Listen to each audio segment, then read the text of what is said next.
wabarakatuh.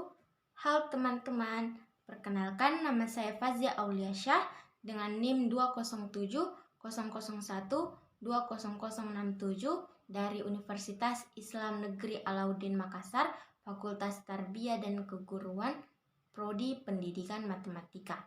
Nah, pada kali ini saya akan membahas sedikit tentang teorema Pitagoras pada subbab materi memeriksa tentang teorema Pitagoras, memeriksa kebenaran teorema Pitagoras.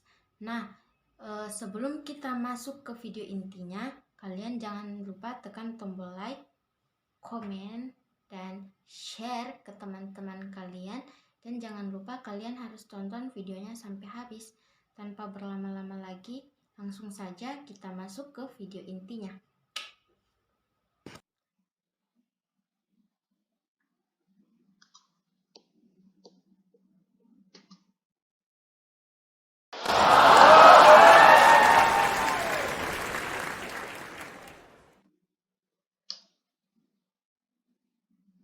Nah, sebelum kita masuk ke materi intinya, kita akan membahas sedikit tentang sejarah dari teorema Pitagoras ini. Pitagoras pada tahun 582 sebelum Masehi sampai 496 sebelum Masehi ini adalah penemu dari teorema Pitagoras. Pitagoras ini lahir di Pulau Samos di daerah Ionia, Yunani Selatan.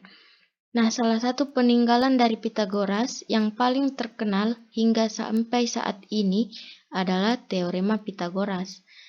Teorema Pitagoras menyatakan bahwa kuadrat sisi miring suatu segitiga siku-siku sama dengan jumlah kuadrat dari sisi-sisi yang lainnya.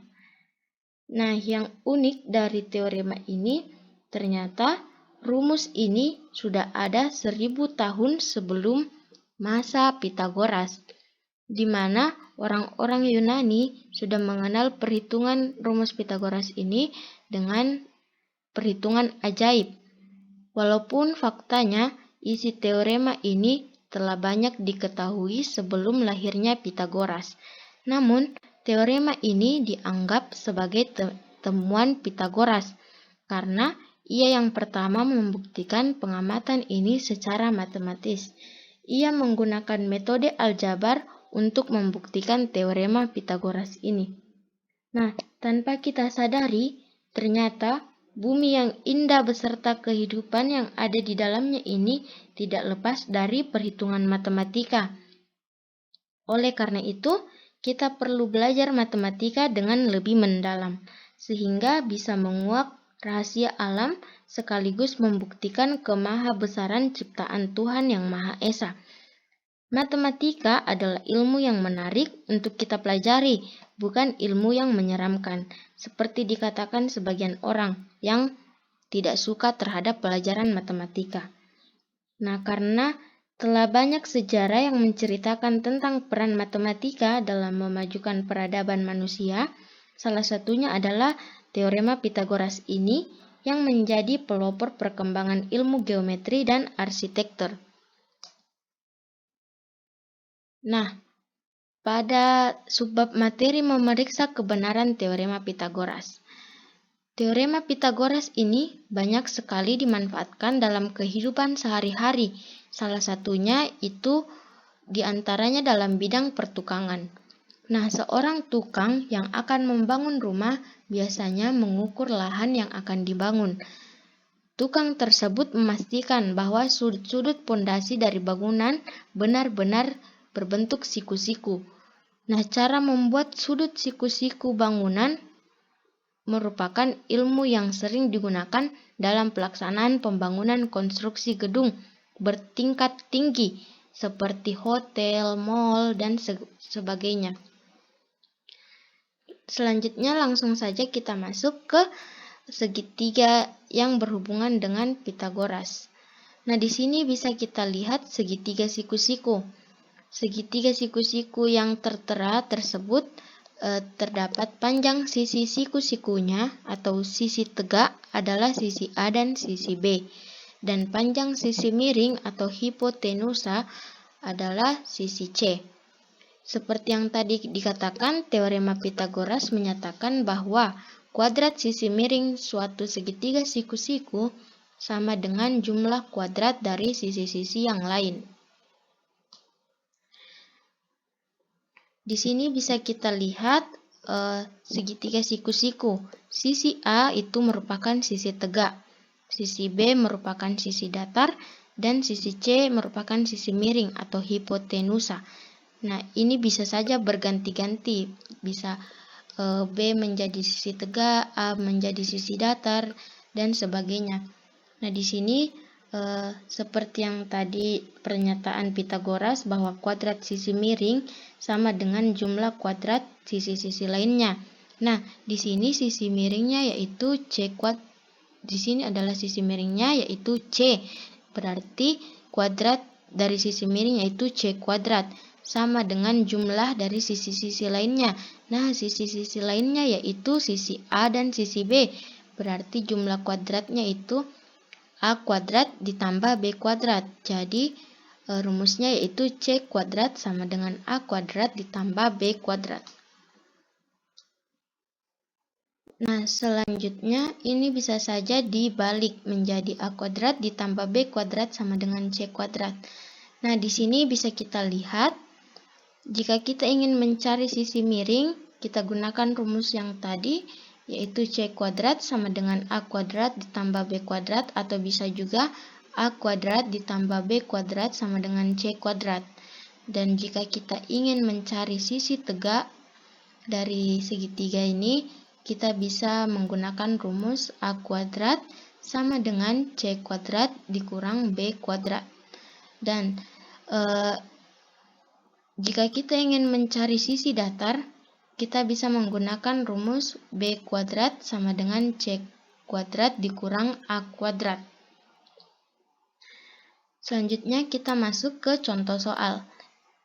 Di sini terdapat segitiga siku-siku dan kita disuruh tentukan panjang hipotenusa segitiga di samping.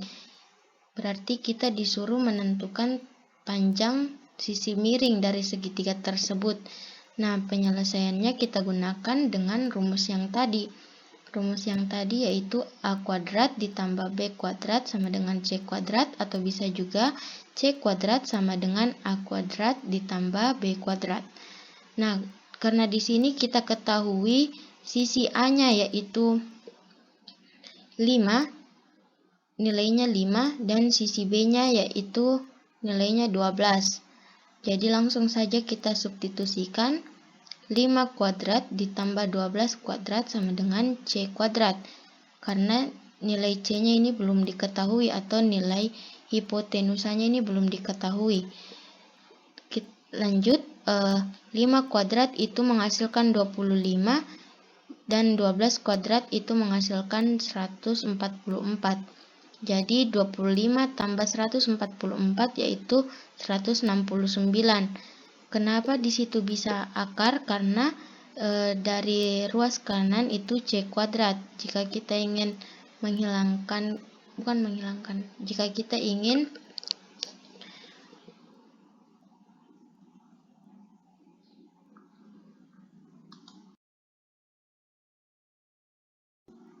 jika kita ingin menyederhanakan lagi kuadratnya, kita pindah ruaskan dan akan menjadi akar. Jadi akar 169 ya hasilnya yaitu 13. Jadi panjang hipotenusa atau panjang sisi miring segitiga tersebut adalah 13 meter. Selanjutnya contoh soal yang kedua. Bisa kita perhatikan gambar segitiga di samping. Kita disuruh menentukan panjang sisi A. Penyelesaiannya kita gunakan rumus yang tadi. Di sini kita ketahui nilai A-nya itu belum diketahui, nilai B-nya yaitu 2,1 cm dan nilai C-nya yaitu 2,9 cm. Langsung saja kita substitusikan. ke dalam rumus nilai-nilai tersebut. Jadi A kuadrat ditambah 2,1 kuadrat sama dengan 2,9 kuadrat. Nah, karena A-nya belum diketahui, langsung saja A kuadrat ditambah 4,41 sama dengan 8,41. Kenapa bisa 8,41? Karena nilai dari 2,9 kuadrat itu 8,41. Selanjutnya, karena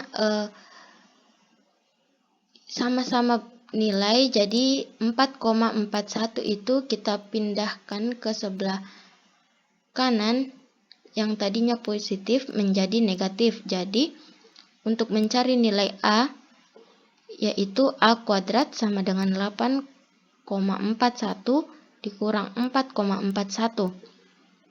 Jadi A kuadrat sama dengan 4 dan akar dari 4 yaitu 2. Jadi panjang sisi segitiga yang belum diketahui adalah 2 cm. Nah, di sini kita akan melakukan latihan soal. Di sini bisa kita perhatikan gambar segitiga yang ada, terus kalian tentukan nilai dari A tersebut. Kalian bisa mempause video ini untuk mengerjakan soal tersebut, dan saya akan memberikan kalian waktu untuk mengerjakannya. Selanjutnya, ini kita lihat apakah jawaban kalian benar atau tidak. Di sini kita gunakan rumus untuk mencari sisi tegak yang tadi. Berarti rumusnya yaitu A kuadrat sama dengan C kuadrat dikurang B kuadrat. Karena C kuadratnya sudah diketahui nilainya yaitu 50 dan B kuadratnya sudah diketahui juga nilainya 14, jadi langsung saja kita substitusikan. Jadi A kuadrat sama dengan 50 kuadrat dikurang 14 kuadrat. A kuadrat sama dengan 2500. Dari 2500 ini dari 50 kuadrat dikurang 196. 196 ini juga dari 14 kuadrat. Selanjutnya A kuadrat sama dengan 2304. Kita akarkan dan menghasilkan 48. Jadi nilai A-nya atau nilai sisi tegaknya adalah 48 cm. Bagaimana, apakah jawaban kalian benar atau salah? Untuk video kali ini, terima kasih telah memperhatikan dan menonton videonya sampai habis. Nah, itu saja video pembelajaran yang saya buat tentang teorema Pitagoras pada subbab materi memeriksa kebenaran teorema Pitagoras. Saya mohon maaf jika video ini masih banyak kekurangan. Saya akan berusaha semaksimal lagi untuk memperbaiki kekurangan tersebut ke depannya. Terima kasih sudah menonton sampai habis. Jangan lupa tekan tombol like, komen, dan share ke teman-teman kalian. Dan terima kasih sekali lagi atas perhatiannya. Wabillahi taufiq wal hidayah. Wassalamualaikum warahmatullahi wabarakatuh.